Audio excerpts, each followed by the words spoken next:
To make it here, you need to be able to roll with the punches and shift gears in a hurry. The acknowledged master of that art in the Australian outback is the red kangaroo, the largest marsupial in the world.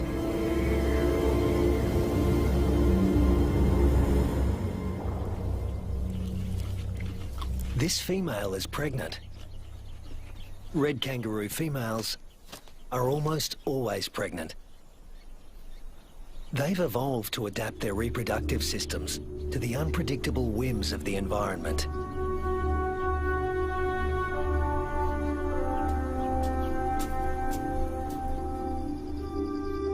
At any given moment, a female can have 3 offspring to care for, each at a different stage of development.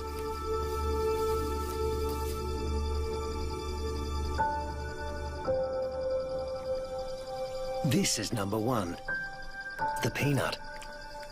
After 33 days developing in the womb, the newborn emerges as a blind, hairless, pink creature, roughly the size of a peanut. We call him Rusty.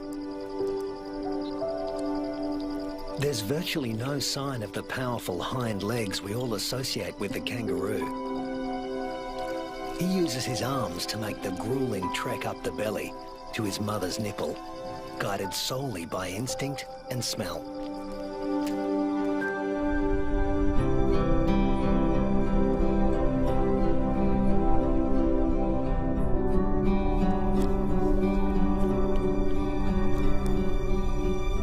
Almost immediately, the female goes into heat again, releasing hormones that stimulate ovulation. Once fertilized, the mother's endocrine system puts the development of this new embryo on hold. That's number 2. Its progress won't be kick-started again until the peanut reduces his suckling. Number 3 is the joey, who's spending some time suckling from outside the pouch and some out on his own in the big wide world.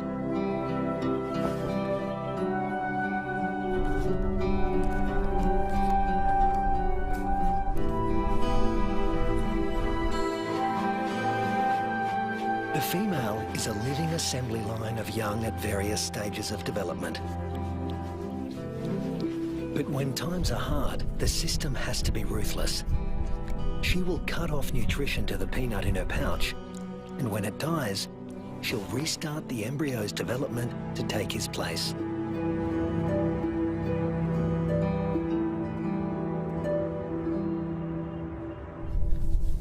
Rusty's developing nicely. He's beginning to resemble something like a baby kangaroo.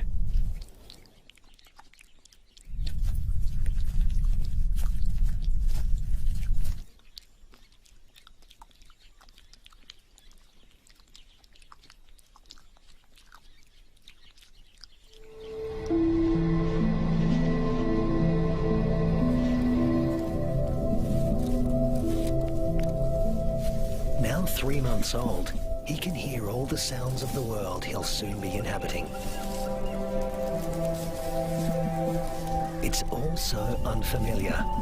It's not surprising he'd prefer to stay in the pouch for just a while longer.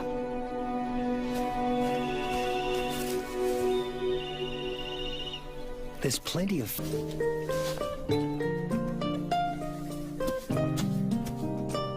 But Rusty's not the only one in the neighborhood with a serious set of legs.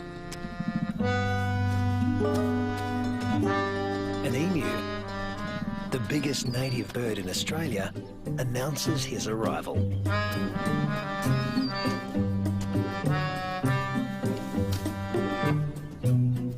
His skirt of feathers absorbs 80% of solar radiation, leaving the skin underneath cool.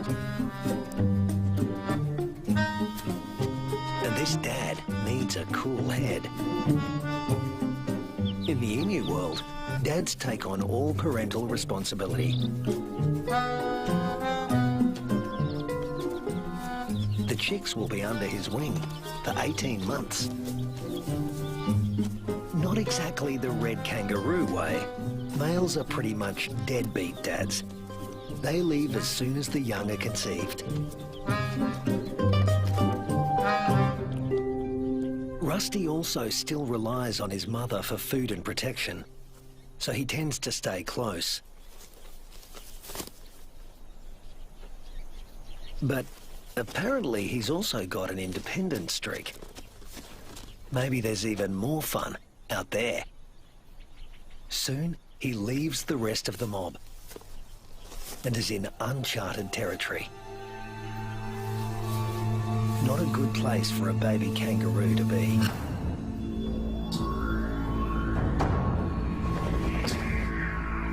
A wedge-tailed eagle, the largest bird of prey in Australia. And it likes to take young kangaroos.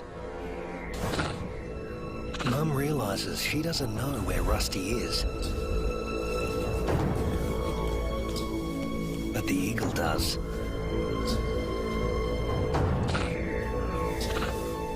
Rusty's big ears and instincts tell him something's not right, but he's too young and inexperienced to know what it is.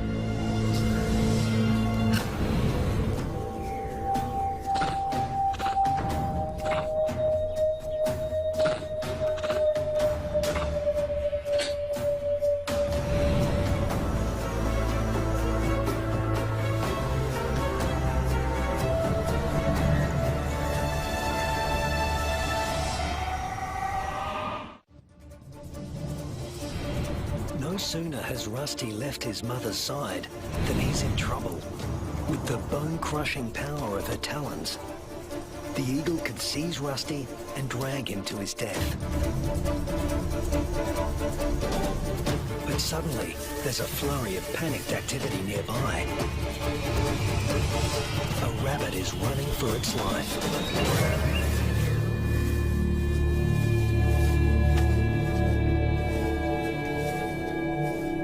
Luckily for Rusty, there was easier prey to be had. This time.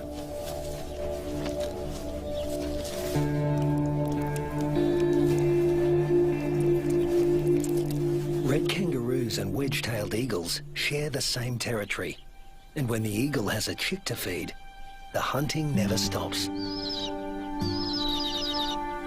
More than 10% of the eagle's diet is kangaroo.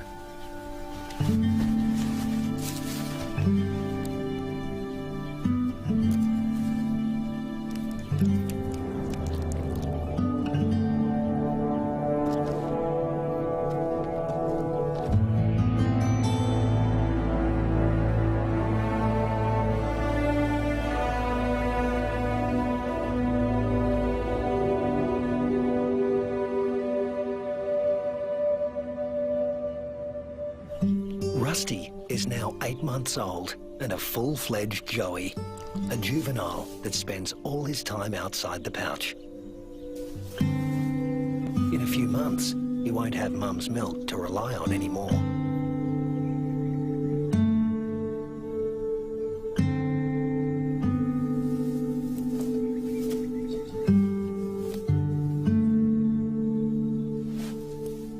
His mother will start tapering off his milk supply because there's another bun in the oven and it needs the nutrition. Mum's body now produces 2 totally different types of milk. A more dilute one for his tiny sister and a richer one for him. Each dispensed from its own nipple.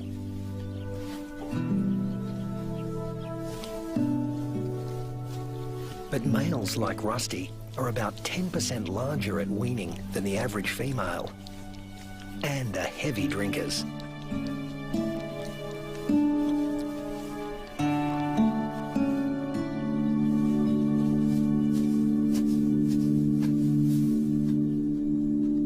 This is the kangaroo version of tough love. Rusty's mother cuts him off completely. Her milk is needed elsewhere.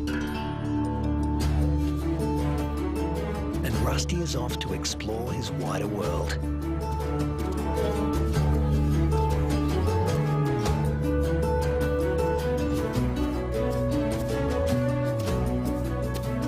Before long, he happens on another group of kangaroos. These are grey kangaroos, smaller than reds and more suited to areas where the climate is relatively predictable. They don't conserve water as well as reds and prefer the shade of the wooded areas on the desert's edge. Rusty is apparently a new experience for them as well. It's like a get-together with distant relatives you've heard of but never met. Slightly awkward.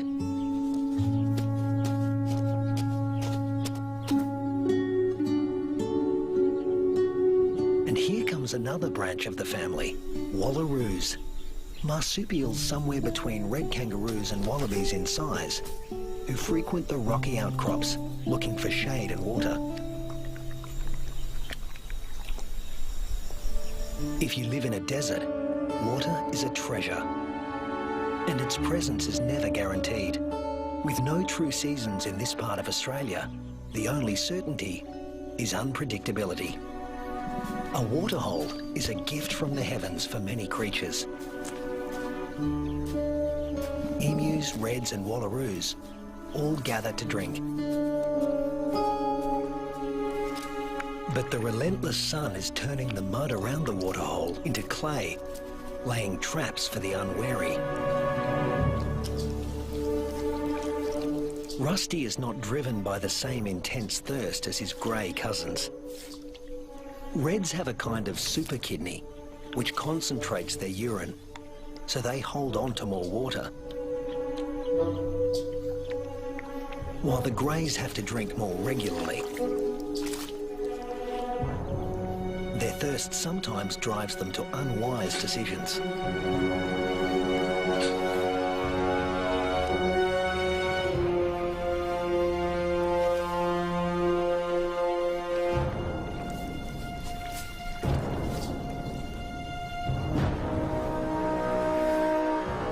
This young grey is in trouble, deep trouble, and he's drawing some unwanted attention. A dingo. Dingoes will gladly take a young kangaroo under any circumstances. A joey stuck in the mud and unable to flee, that's just too good to resist.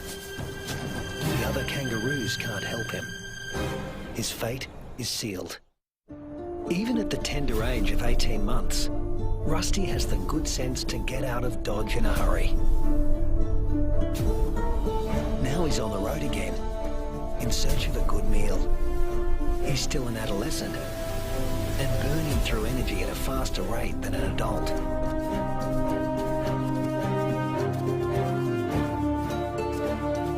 Kangaroo mobs can number in the hundreds, but this one is relatively small.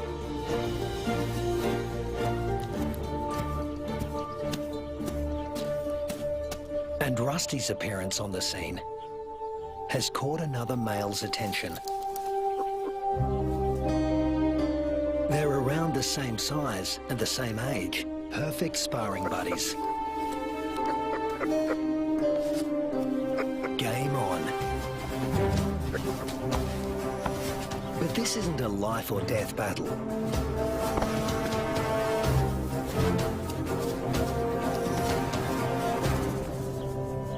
What they learn here will be crucial in later life, when the stakes are higher.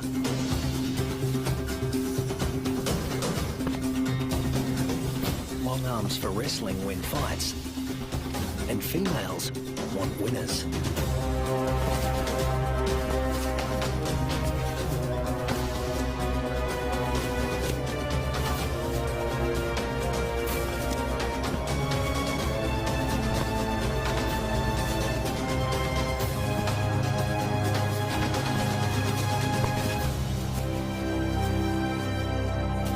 Rusty doesn't come out on top this time, but the boxing experience is invaluable.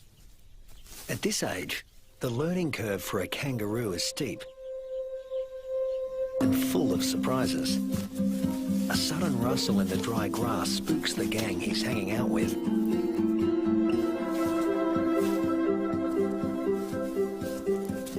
But Rusty's the curious type. a shingle-backed lizard. Heavily armoured and with a thick tail that looks a lot like its head. Thus its other name, the two-headed skink. Rusty wants to know what he's supposed to do with this. Make friends? Try to box with it? Eat it? The lizard doesn't seem suitable for any of these activities. And Rusty eventually gives up on the relationship.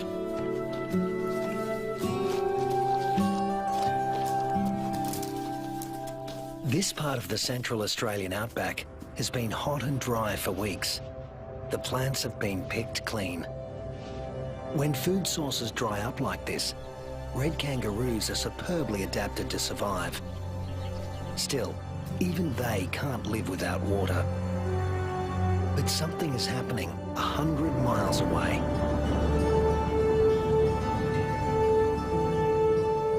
Where the sky has opened up and torrential rains are soaking the parched earth. These waters will end up in the Channel Country and be funneled inland hundreds of miles away from their origin. The channels are dry now, but because the region is low-lying, they won't be for long.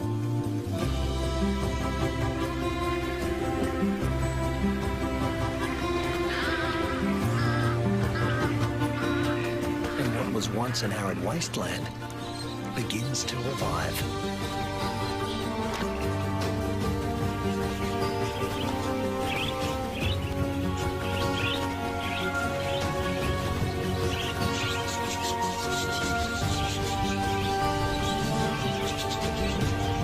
From the swirling flocks of budgerigars to the dingo mum and her pups, all are drawn to the life-giving waters. The young eagle flexes its new feathers. And a young kangaroo celebrates in her own playful way.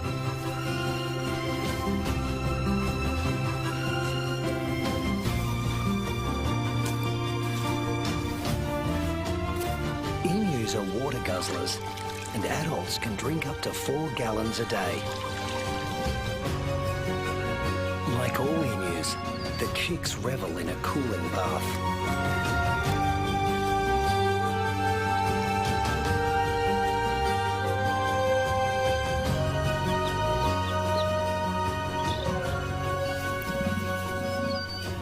There are some 500,000 emus roaming around the outback, browsing on fruits and seeds. And what's good for the emus is also good for the rest of the ecosystem. As they move through the bush, they scatter the seeds of the flowers and fruit they've eaten along the way, which will sprout and become new plants.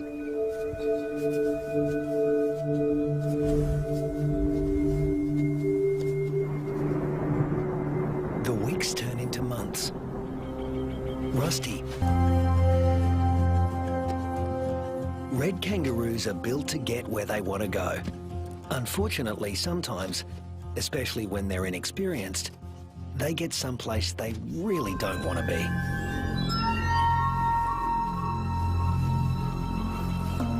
The inland taipan is the most toxic snake on Earth.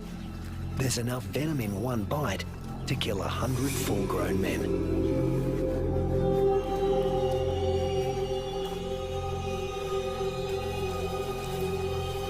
And it specialises in killing mammals.